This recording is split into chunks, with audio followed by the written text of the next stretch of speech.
I'm Gagandeep again here, and today we are going to learn lesson number 3 from our Flamingo book. Flamingo का lesson number 3 Deep Water, and this is written by William Douglas. किसने लिखा है? William Douglas ने.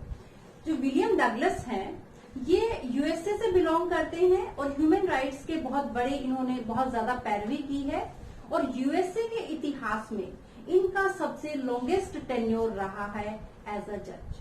तो ये जज रहे, सबसे लंबा टेन्योर है आज तक का इनका.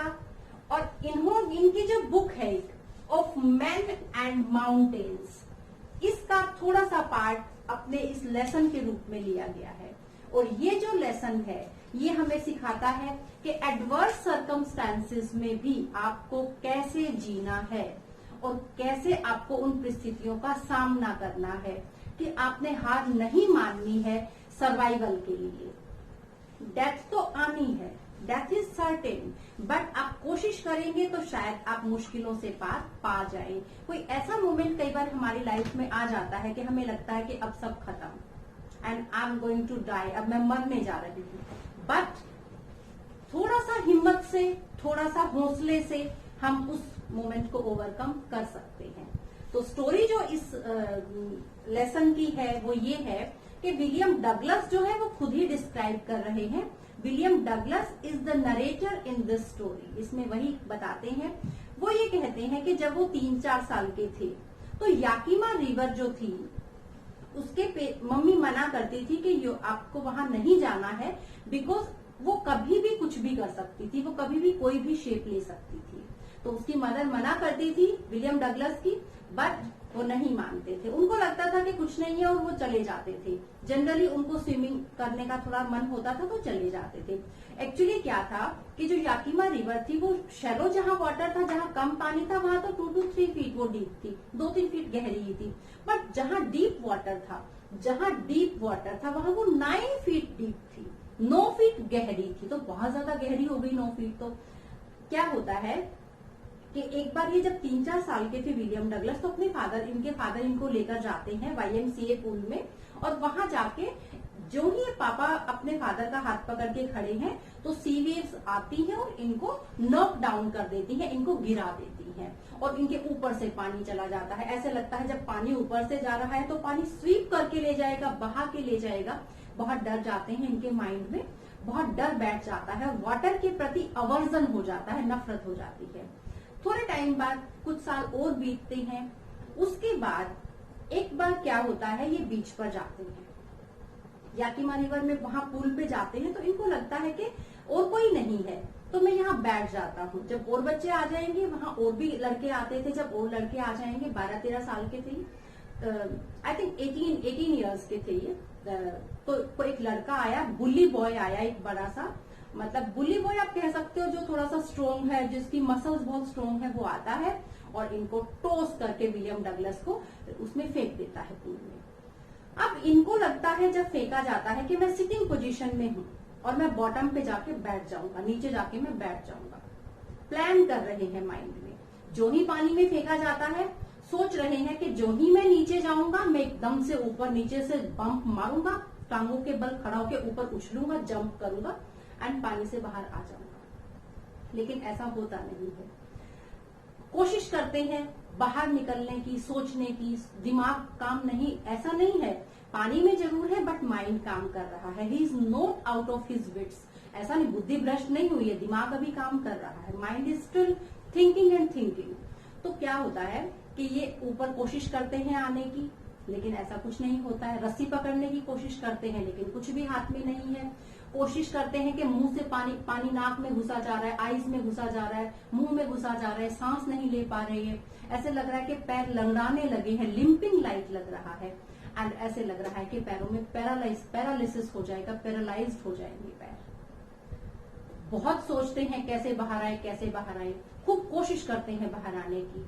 बट कुछ मोमेंट्स के बाद वो टाइम बहुत लंबा लगने लगता है. ऐसे लगता है कि लंग्स अब सांस नहीं ले पा रहे हैं, बहुत एक्सर्शन हो रहा है. एंड धीरे धीरे विलियम डगलस ये फील करते हैं कि अब वो ड्राउजी होते जा रहे हैं. ड्राउजी मीन्स स्लीपी, कि अब उनको थोड़ा उनींदा सा महसूस हो रहा है.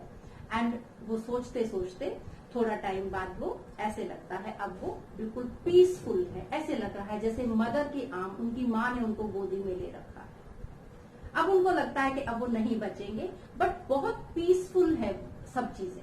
अब उनको कोई डर नहीं है, कोई ऐसा नहीं कि सांस नहीं आ रही है, कोई प्रॉब्लम अब उनको नहीं है। जब उनको कई घंटे बाद होश आता है तो वो देखते हैं कि उनको पीठ के बल लिटाया हुआ है और वो वॉमिटिंग उनसे करवाई जा रही है और लग रहा है कि अरे ये तो मर ही जाता आज लड़का। तो उनके दिमाग में बहुत ज्यादा डर बैठ जाता है, अवर्जन पैदा हो जाता है पानी के प्रति। लेकिन थोड़े टाइम बाद वो सोचते हैं कि उनको सीखना है, उनको स्विमिंग सीखनी है और इस डर को काबू पाना है। तो वो इसके लिए इंस्ट्रक्टर की हेल्प लेते हैं और इंस्ट्रक्टर उनको सिखाता है हाउ टू स्विम।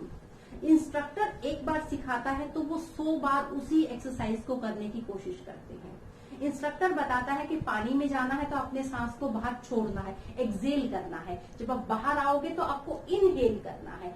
धीरे धीरे इन ट्रिक्स से वो एक अच्छे स्विमर बन जाते हैं। जब उनका बैड एक्सपीरियंस था तो वो जब किसी लेक के पास जाते थे, किसी रिवर में जाते थे तो उनको बहुत डर लगता था और एक टेंशन दिमाग में हो जाती थी। बट जब उन्होंने धीरे धीरे अपने उस डर को ओवरकम किया, उन्होंने अच्छे से स्विमिंग करना सीखा और वो एक गुड स्विमर बन गए। तो इसमें अब ये बताते हैं जो नरेटर है विलियम डगलस कि how did he overcome his fear of water. पानी के प्रति जो उनके दिमाग में डर था वो कैसे दूर हुआ, ये इस लेसन की स्टोरी है। एंड एग्जाम के पॉइंट ऑफ व्यू से कुछ वर्ड मीनिंग्स मैंने लिखे हैं, प्लस 2 क्वेश्चंस हैं। यही क्वेश्चन पूछे जाते हैं एग्जाम में, घुमा फिरा के कैसे भी पूछेगा एग्जामिनर, इन्हीं को पूछता है। इसके अलावा कोई और क्वेश्चन यहाँ से नहीं पूछा जाता है। तो इंपॉर्टेंट वर्ड मीनिंग हम कर लेते हैं। ट्रिचरियस, ट्रिचरियस मीन्स कपटी। जो विलियम डगलस है उनकी मदर कहती है कि याकीमा जो रिवर है, याकीमा, यहाँ एक रिवर का वर्णन हुआ है। याकीमा जो रिवर है वो कैसी है, वो ट्रिचरियस है, कपटी है। कुछ नहीं कह सकते कब उसमें बाढ़ आ जाए, कब एकदम से पानी बहुत ज्यादा स्वेल हो जाए, कुछ नहीं कहा जा सकता। Then next one is skinny. Skin तो होती है खाल, बट यहाँ स्किनी का मतलब है very thin. Skinny means very thin, बहुत पतला। Next one is aversion. Aversion होती है घृणा। उनके मन में वाटर के प्रति अवर्जन कैसे पैदा हुआ, या हम ये कह सकते हैं कि कौन सा मिस एडवेंचर था जिसकी वजह से उनका मन, उनका जो माइंड था उसमें वाटर के प्रति अवर्जन पैदा हुआ। सेम आंसर रहेगा क्वेश्चन का। अवर्जन मीन्स घृणा। नेक्स्ट वन इज फ्राइटेंड, डर गया। नेक्स्ट मिस एडवेंचर, अभाग्य, मतलब कोई दुर्घटना। जीवन में कैसे दुर्घटना, कौन सी दुर्घटना थी विलियम डगलस जिसके बारे में कहते हैं, या क्या हुआ था, उनका वाटर के प्रति अवर्जन कैसे हुआ। सेम क्वेश्चन है, सेम आंसर रहेगा। टिमिड, टिमिड होता है कायर। Next one out of my wits, के बुद्धि खराब हो जाना। यहाँ वो बुद्धि खराब नहीं हुई उनकी, he was not out of his wits, ये बनेगा। पैरालाइज्ड, पैरालाइज आपने सुना होगा कि लकवा मार जाता है, पैरालिसिस हो जाता है। शियर, शियर मीन्स कैंची। लिम्प, लिम्प लंगड़ाना। लेकिन अगर आपके पास वर्ड हो लिम्ब, लिम्ब होता है कोई भी शरीर का अंग। अगर यहाँ बी है तो शरीर का अंग है, पी है तो लंगड़ाना, लिम्प लंगड़ाना। ओब्लिवियन, गुमनामी। वॉमिटिंग, उल्टी करना, वॉमिट करना। This is the most important word, acronym we can say. ये एक्रोनियम है जो एग्जाम में आपसे पैसेज में पूछा जाता है कि what does YMCA stand for. YMCA stands for young mains Christian association. I am again repeating it, YMCA stands for young mains Christian association. ये मोस्ट इंपोर्टेंट है। आप पिछले पेपर उठा के देखेंगे तो आपको ये मिलेगा। एक्रोनियम आपसे पूछेगा कि एब्रीविएशन किसके लिए स्टैंड करती है। अब इसके इंपोर्टेंट क्वेश्चंस हम कर लेते हैं। ये मोस्ट इंपोर्टेंट क्वेश्चंस है, इनके अलावा कोई क्वेश्चन आपसे नहीं पूछा जाएगा। अगर पूछा भी जाता है तो आप इसमें से कट शॉर्ट करके लिख पाएंगे। What is the miss adventure William Douglas speaks about, and next one is how did William Douglas overcome his fear of water. ये जो क्वेश्चन है ये समरी है एक तरह से। कई बार शॉर्ट आंसर टाइप में पूछ लिया जाता है, कई बार इसको समरी में पूछा जाता है। तो आप दोनों तरह से इस क्वेश्चन को तैयार कीजिए। एंड आई होप कि आपको जो विलियम डगलस इस लेसन में कहना चाह रहे हैं कि लाइफ में अगर कोई आपके पास एडवर्स सर्कमस्टांसेस आती हैं तो आपको उनको बहुत हिम्मत से उसका सामना करना है और उस पे पार विजय पानी है। वहां आपको अपने आप एडवर्स सर्कमस्टांसेस के सामने झुकाना नहीं है। आपको कोशिश करनी है, एफर्ट्स करने हैं, आपको जितना आप मैक्सिमम कर सकते हैं उतना आप कोशिश करिए। Definitely you will be the winner. I hope you will like this video. Thank you.